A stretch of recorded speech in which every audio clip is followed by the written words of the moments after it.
सास का न्याय। घर की नई नवेली छोटी बहू को अपने कमरे में बुलाकर सास ने समझाया कि आज किसी भी सब्जी या दाल में नमक मत डालना और यह बात तुम किसी को मत बताना। भोजन के वक्त मैं खुद सभी को बता दूंगी। सास की बात सुन छोटी बहू ने कहा, ठीक है माँ जी। फिर छोटी बहू अपनी सास के कमरे में बाहर चली गई। छोटी बहू के जाते ही उस घर की बड़ी बहू ने सास के कमरे में प्रवेश किया और बोली, माँ जी आपने आज छोटी को अपने कमरे में बुलाया, कोई खास बात थी क्या? तब सास ने कहा, डांटने के लिए बुलाया था मैंने उसे, हर रोज़ भोजन में नमक ज़्यादा डाल देती है।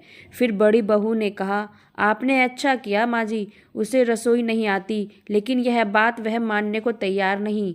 माँ जी आप कहें तो मैं फिर से रसोई संभाल लूँ और उसे साफ़ सफाई जैसे बाहर के काम जो आजकल मैं करती हूँ आप उसे दे दीजिए। बड़ी बहू ने अपनी मन की बात सास के सामने रखी।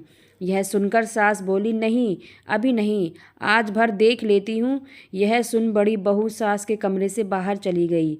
इधर भोजन का वक्त होते ही छोटी बहू ने सभी के लिए भोजन की थाली सजा दी। भोजन का पहला निवाला मुंह में डालते ही सास मुस्कुराई और कहा, आज भोजन बहुत स्वादिष्ट बना है। घर के सभी सदस्य भी बड़े मन से बिना कोई नमक की शिकायत किए स्वाद लेकर भोजन कर रहे थे। भोजन समाप्त कर सास ने बड़ी बहू को अपने कमरे में आने का इशारा किया। सास का इशारा पा बड़ी बहू झटपट कमरे में पहुंची। बड़ी बहू, मुझे पता है कि तुम रसोई अच्छी तरह संभाल लेती हो और तुम्हें भोजन में नमक डालने का सही अंदाज़ा भी है, लेकिन बने बनाए भोजन में दोबारा नमक मिला देने से स्वाद बिगड़ जाता है। शायद इस बात का अंदाज़ा तुम्हें नहीं है। अपनी सास की बात सुन बड़ी बहू चौंक गई और कुछ बोल ना सकी, लेकिन सास ने अपनी बात पूरी की। मैंने छोटी बहू को अपने कमरे में बुलाकर आज की रसोई में नमक डालने से मना किया था, लेकिन फिर भी भोजन में नमक की मात्रा बिल्कुल सही थी। यह सुनते ही बड़ी बहू के पैरों तले जमीन खिसक गई। वह सास के पैरों में गिर पड़ी और बोली, माँ जी मुझे माफ़ कर दीजिए। सास ने उसे प्यार से कहा, बहू तुमने अपनी गलती मानी, यही बड़ी बात है, और अपना फैसला सुनाया।